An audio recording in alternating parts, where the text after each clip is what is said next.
Alors, les enfants ont besoin de vie, loisirs. Parlons maintenant des loisirs des enfants. Une lettre pose le problème pour un tout petit. C'est une mère qui écrit. J'ai un petit garçon de 15 mois. Je suis chez moi, mais il m'est un petit peu difficile de m'occuper de mon enfant parce que j'ai beaucoup de travail ménager et aussi du travail universitaire à faire. Depuis quelques semaines, elle a l'impression que ce petit garçon de 15 mois s'ennuie. Il erre, son pouce dans la bouche. Il vient toujours me demander de le prendre sur mes genoux. Elle nous demande, en fait, s'il y a des jeux à imaginer pour des enfants de cet âge, ou sinon, certains livres à conseiller. Non, 15 mois, c'est trop petit pour des livres ou des choses comme ça. À 15 mois, les loisirs, ça se passe toujours en compagnie d'une autre personne. Il a besoin d'autres enfants. Je crois que si cette mère est très occupée, elle devrait chercher une gardienne qui la prenne 2 fois par semaine, par exemple, avec d'autres enfants. Et puis, elle pourrait tout de même jouer avec lui 2 fois par jour, pendant une demi-heure. Qu'on joue avec des cubes, à se courir après, à grimper sur une échelle, ou au jeu d'eau dont j'ai déjà parlé. Qu'elle lui montre comment on peut s'amuser autour de l'évier, où l'on fait couler de l'eau, avec des petites barques, une éponge, des joujoux. Elle a raison, son enfant s'ennuie. Que la mère lui parle de temps en temps. Autrement, l'enfant peut s'enfoncer dans l'isolement intérieur. Je crois qu'elle a raison de s'inquiéter et de chercher une solution. Une autre, qui a 5 filles et un garçon, a eu sa dernière enfant à l'âge de 41 ans. Cette petite fille a 4 ans maintenant. Elle est allée à l'école et comme tous les enfants, elle a eu des petits problèmes de rejet. Elle ne s'est pas beaucoup amusée au début, maintenant elle semble bien avoir accepté l'école. Pourtant, depuis son arrivée en classe, la mère constate que cette petite refuse de dessiner, ce qu'elle aimait beaucoup faire auparavant. Quelle attitude faut-il adopter? Est-ce que, comme l'a conseillé la maîtresse d'école, il faut attendre que le déclic se produise un jour? Je ne crois pas du tout que ce soit embêtant. Cette fille est la dernière née des 5? Oui, la dernière née. Les autres sont grands. 25, 23, 17, 15 et 14 ans. Donc, c'est comme une enfant unique, puisqu'il y a 10 ans de différence entre elle et celui qui la précède.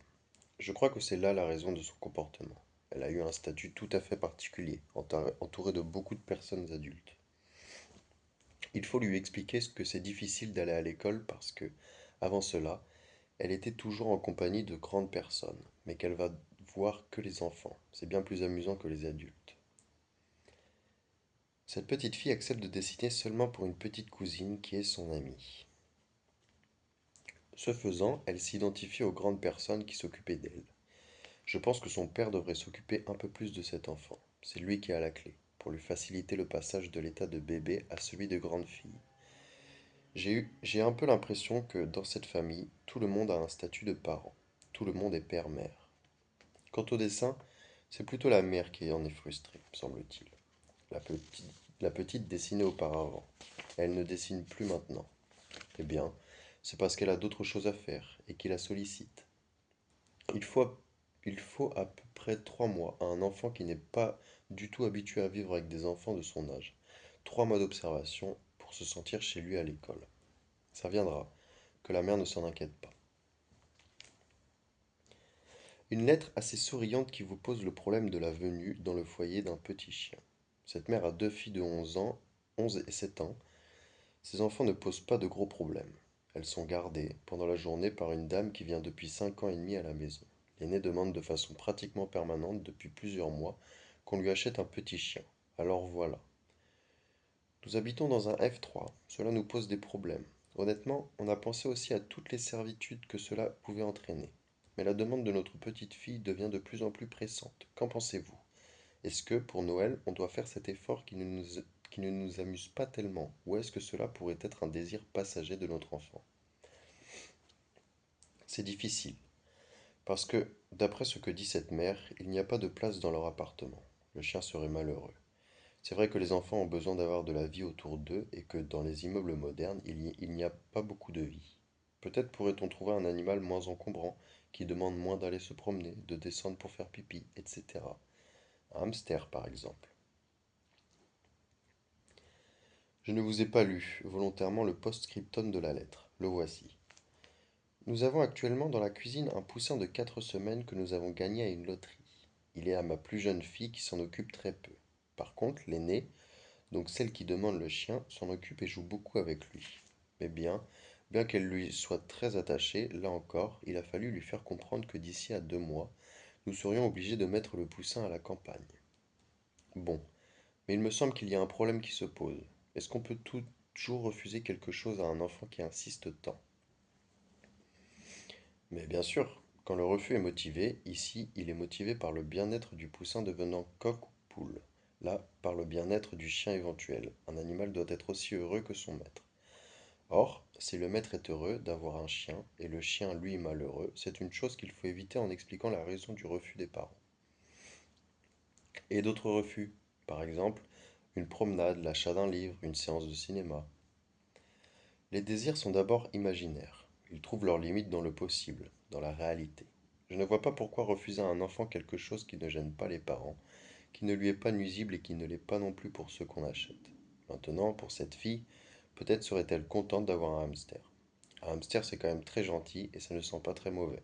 C'est amusant et se demande des soins. C'est ça l'important, que l'enfant en prenne soin. L'aîné est capable de prendre soin du poussin, la petite pas encore. Eh bien, est-ce qu'on a essayé les poissons rouges, ou la tortue, ou je ne sais pas quoi? En tout cas, parlez beaucoup avant de se décider pour l'achat d'une autre bête dont l'enfant aurait à prendre la responsabilité. Il faut surtout avoir de l'imagination. C'est ça. Les enfants aiment aussi faire pousser des plantes. En fait, ils ont besoin de vie. Je crois que l'enfant dont on parle comprendra qu'elle ne peut pas avoir un chien. Peut-être a-t-elle envie de faire comme une petite camarade qui a un jardin. Qu'on lui donne l'exemple d'un chien qui est malheureux dans la maison de quelqu'un qu'elle connaît. Il faut parler avec elle, qu'elle ne croit pas que c'est parce que les parents veulent la brimer qu'il refuse ce chien.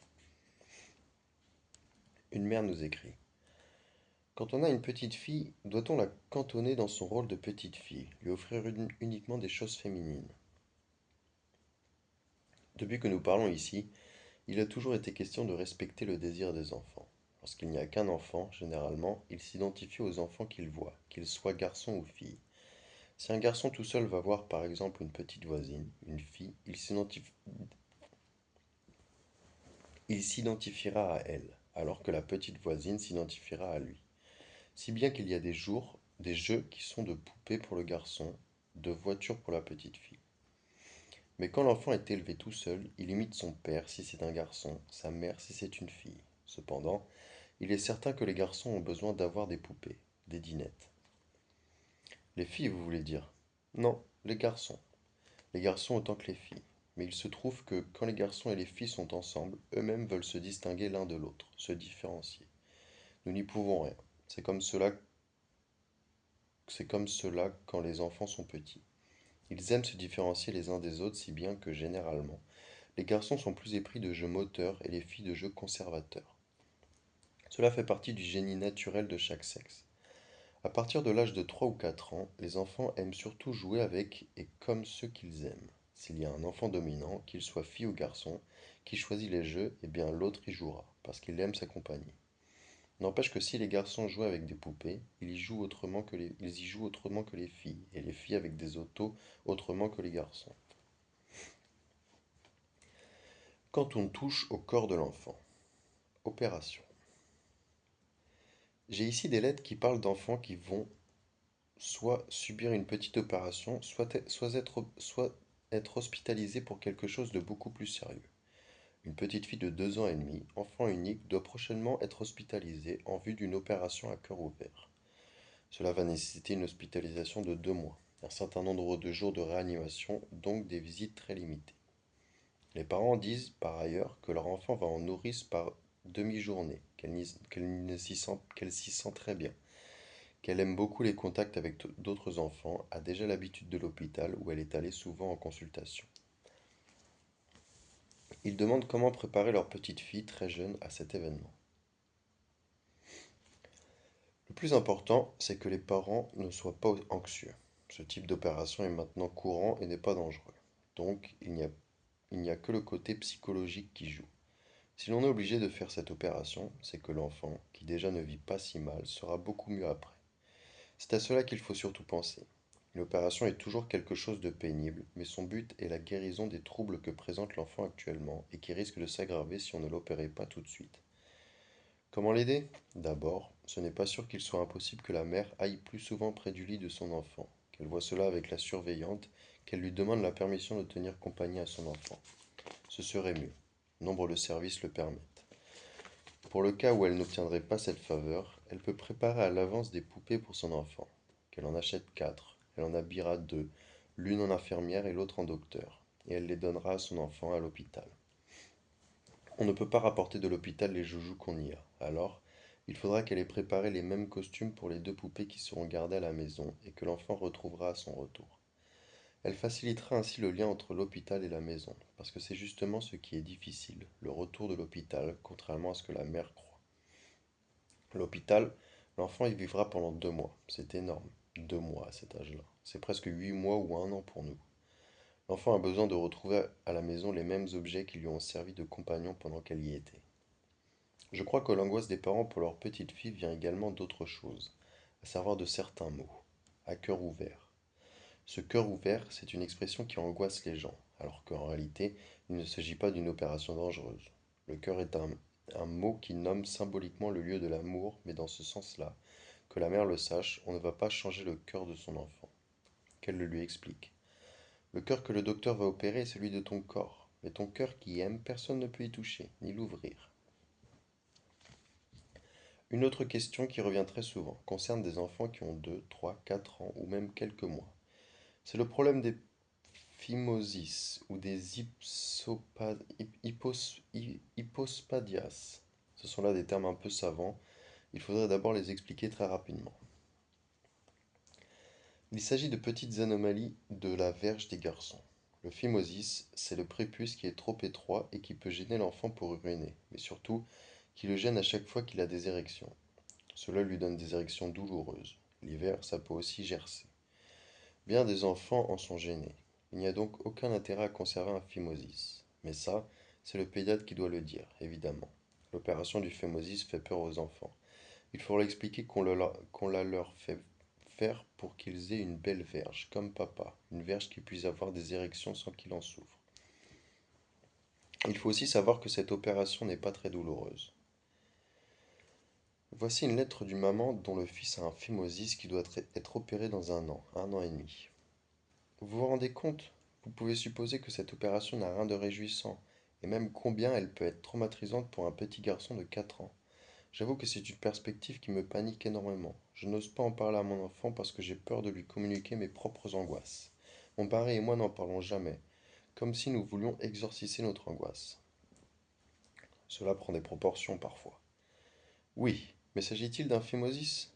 Ah, pardon, d'un hypospadias assez marqué, dit-elle. C'est tout à fait différent. Dans un hypospadias, l'orifice de la verge, au lieu d'être au centre du gland, se trouve sous la verge, quelquefois très près du gland, quelquefois assez près de la racine de la verge. C'est d'ailleurs ce dont souffrait Louis XVI. Il a été opéré adulte parce que sans cette opération, il ne pouvait pas être père. Un enfant qui a un hypospadias mouille ses culottes. Il ne peut pas faire autrement. C'est très gênant pour un garçon. Cela étant, je ne sais pas pourquoi les parents en sont angoissés, puisque après l'opération, il sera au contraire beaucoup plus heureux. C'est une opération qui est désagréable en effet.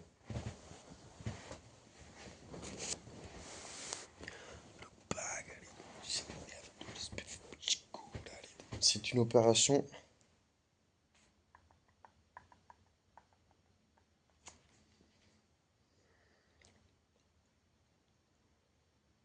C'est une opération qui est désagréable en effet, mais ces désagréments ne sont rien à côté de l'agrément d'avoir une verge normale, comme les autres garçons. Voilà ce qu'il faut lui dire. Les parents sont toujours anxieux quand on touche au corps de leurs enfants. Mais dans ce cas-là, ils ont tort, car l'enfant, et il faut le lui expliquer, sera beaucoup plus heureux après. Tout cela pose en gros le problème de l'hospitalisation des enfants. La conclusion, c'est qu'il ne faut pas dramatiser cet événement? Non. D'autant que les enfants, à l'hôpital, sont généralement heureux dès qu'ils vont un peu mieux. Ils ont de la compagnie. Ce qu'il faut, quand l'enfant va à l'hôpital, c'est ne jamais manquer la visite promise. C'est très important. Si la mère prévoit qu'elle ne peut pas passer tel jour, qu'elle ne laisse pas croire le contraire. Souvent, à l'hôpital, l'enfant ne peut voir ses parents que derrière les vitres. Et les parents se mettent à pleurer parce que leurs enfants pleurent. Ils sont angoissés. Cependant, c'est normal que l'enfant pleure à ce moment-là. Il faut que les parents aient le courage de supporter ses cris. Qu'ils ne s'en aillent pas en se disant: puisqu'il pleure quand il me voit, je ne reviendrai plus. Il vaut mieux que l'enfant pleure, crie, et le chagrin d'avoir vu sa maman sans pouvoir être dans ses bras, plutôt que de lui éviter ce chagrin sous prétexte que ça les remue trop, et la mère et l'enfant. Tant pis, il faut que la mère ait le courage d'être remuée, sans trop le montrer. C'est bon pour l'enfant, même s'il pleure, de voir sa maman, et même s'il elle pleure, ce serait bien pis de ne pas la voir et de se croire oublié d'elle. Un bébé doit être porté, apaisé. Voici une mère dont la fille, qui a 18 mois, a eu pratiquement dès la naissance des vomissements assez répétés, avec symptômes nerveux habituels du nouveau-né. Vers ses 11 mois, il a été confié pendant une dizaine de jours aux grands-parents. À partir de là, il s'est mis à se taper la tête contre son lit. Cela a pris des proportions importantes puisque maintenant, ce geste est devenu pour l'enfant un moyen de pression. Il sait que, quand il se tape la tête contre le lit, ses parents viennent tout de suite. La mère précise également que son enfant a été circoncis à 9 mois pour un phimosis et qu'il a certainement gardé un souvenir un peu douloureux de cette opération. Je voudrais comprendre ce que cela veut dire. Est-ce que c'est un enfant qui cherche une réponse à une question? Comment peut-on expliquer ces troubles? Par ailleurs, c'est un enfant heureux, un enfant qui joue beaucoup. Donc, les difficultés sont arrivées après le passage dans la maison de ses grands-parents, passage qui, lui-même, a suivi d'assez près l'opération du phimosis. Je crois qu'il s'agit d'un petit qu'on n'avait pas préparé par de claires explications à son opération. Vous savez, je l'ai déjà souvent dit qu'il n'est jamais trop tôt pour dire la vérité à un bébé. On ne l'a pas préparé pour cette opération, pas plus que pour son séjour chez ses grands-parents. Actuellement, quand il se tape la tête, c'est-à-dire quand il est en demi-sommeil ou même dans le sommeil, c'est le père qui, le plus souvent que la mère, devrait lui caresser la tête derrière,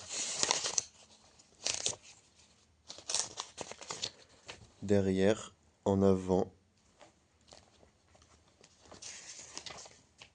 devrait lui caresser la tête derrière en avant et lui dire: tu sais, quand tu étais petit, nous t'avons laissé chez tes grands-parents et tu ne savais pas que nous allions venir te rechercher. Nous ne te l'avions pas expliqué et tu t'es cru en prison. Tu t'es cru prisonnier. Et maintenant, tu tapes comme un prisonnier contre les barreaux. Mais tu n'es pas un prisonnier. Nous t'aimons. Et puis papa et maman sont à tes côtés, dans la chambre. Je suis là tout près.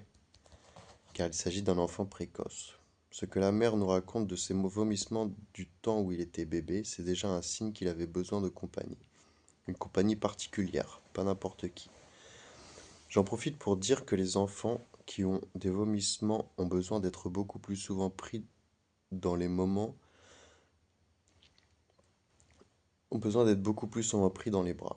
Il y a un système dans l'éducation des petits, et certains pédiatres y adhèrent, selon quoi il ne faut pas donner de mauvaises habitudes aux enfants. Il ne faut pas, soi-disant, les bercer. Il ne faut pas, soi-disant, les porter contre son corps. Mais si, il le faut. Évidemment, ça ne durera pas jusqu'à 25 ans. On changera peu à peu la façon d'être avec l'enfant.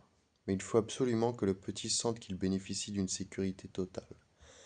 Or, cette sécurité, il ne l'a que lorsqu'il se cogne, pourrait-on dire, contre sa maman. Dans son berceau, il cherche à se cogner contre sa maman. Mais seulement, c'est le berceau qu'il trouve. Alors la première chose, c'est de capitonner le berceau avec beaucoup de coussins.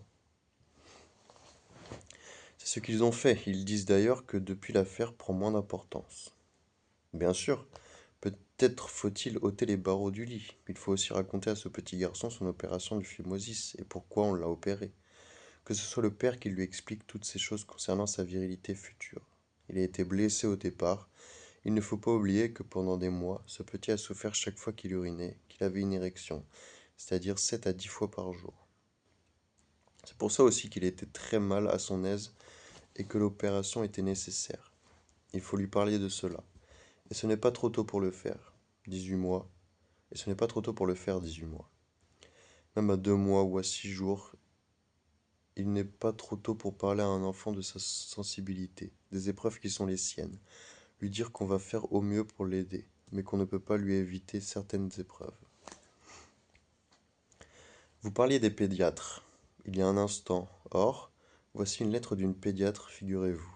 Elle voudrait que vous parliez de ce qu'on appelle les coliques de nourrisson, les enfants qui en souffrent, pour le reste bien portant.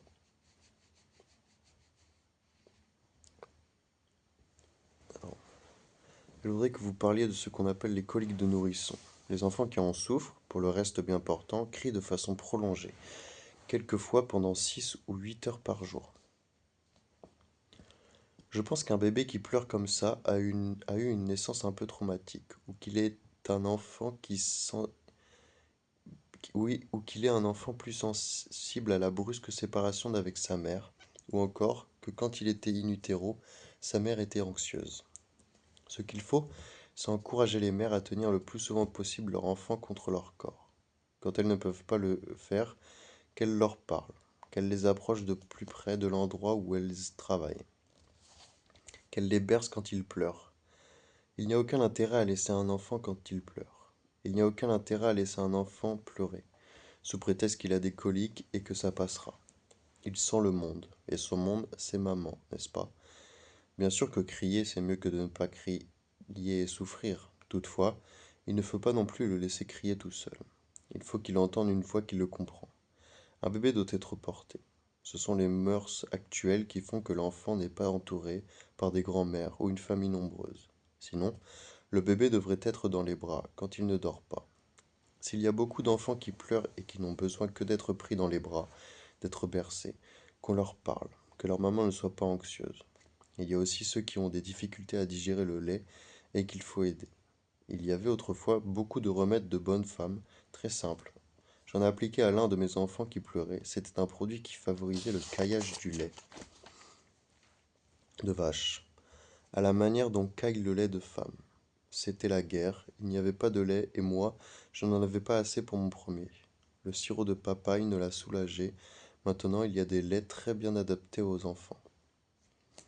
Il y a encore quelque chose à faire de plus, à quoi les mamans pensent rarement. C'est de masser gentiment par-dessus les langes le ventre de leurs enfants. Ça aide aussi que l'enfant n'ait pas froid au ventre, et s'il est mouillé, de lui mettre une bouillotte. Toutes ces petites choses sont d'importance. Ne pas oublier qu'il y a par ailleurs les bébés qui ont vraiment mal au ventre, parce que quelque chose de plus grave se prépare. Et puis je le répète, parler au bébé sur un ton très gentil, très calme, ne jamais lui dire tais-toi en hurlant, car alors l'enfant se taira, mais il aura encore plus d'angoisse à ne pas pouvoir le manifester pour se soumettre au désir de sa mère. Il sera terrorisé mais ne manifestera plus rien. Voilà, et c'est pire, il vaut mieux. Au contraire, lui dire eh bien, tu as mal au ventre, mon pauvre petit. Des choses comme ça. Tout simple, toute simple, en faisant sa cuisine, son ménage. Et puis dès lors que la maman le peut, elle va le bercer un peu, lui masser le ventre, lui parler. Voilà ce qu'on peut dire, mais c'est toujours difficile. Tenez, nous avons dans le même ordre d'idées une lettre qui m'a beaucoup intéressé, celle d'une mère de jumeaux, si vous pouviez la retrouver. Je l'ai là. Cathy et David sont des jumeaux nés prématurément, à 7 mois et demi, et de ce fait, raconte la mère, ils sont restés pendant 1 mois et demi au service des prématurés. Vers l'âge de 5 à 6 mois, j'ai eu besoin de confier mes enfants à plusieurs reprises à une garderie. Et ceci, elle dit même une halte garderie. C'est très intéressant qu'il y ait des endroits comme cela, où les enfants ne restent pas obligatoirement toute la journée. Vers l'âge de 5 à 6 mois, j'ai eu besoin de confier mes enfants à plusieurs reprises à une garderie. Et ceci 3 ou 4 heures par jour, chaque fois. Les conditions d'accueil étaient excellentes. Cependant, voici ce qui se passait à l'heure du repas et du change. Les puéricultrices revêtaient à ce moment-là une blouse blanche et prenaient les enfants. Les miens se mettaient aussitôt à hurler. Les hurlements commençaient dès que les blouses blanches approchaient et duraient le temps des soins. Alors, j'ai pensé que mes enfants assimilaient les puéricultrices en blouse blanche aux infirmières qu'il avait connues au service des prématurés, Et pour donner confiance aux jumeaux, pour leur montrer que les blouses blanches ce ne signifiait pas une séparation d'avec moi, j'ai moi-même revêtu une blouse blanche, lorsque je leur ai donné le bain ou le biberon à la maison. À partir de ce moment-là, plus aucune réaction de frayeur ou autre à la maison. Au bout de plusieurs jours, quand elle a remis ses enfants à la halte garderie, il n'y a plus aucune réaction aux blouses blanches des puéricultrices. Ça montre combien les enfants ont besoin de la médiation maternelle pour tout ce qui est nouveau. Ici, ce n'est pas du nouveau qu'il s'agit, c'est du passé qui a été angoissant et auquel les enfants ne voulaient pas retourner. Cette maman a vraiment fait preuve d'une intuition et d'une intelligence maternelle dont je félicite.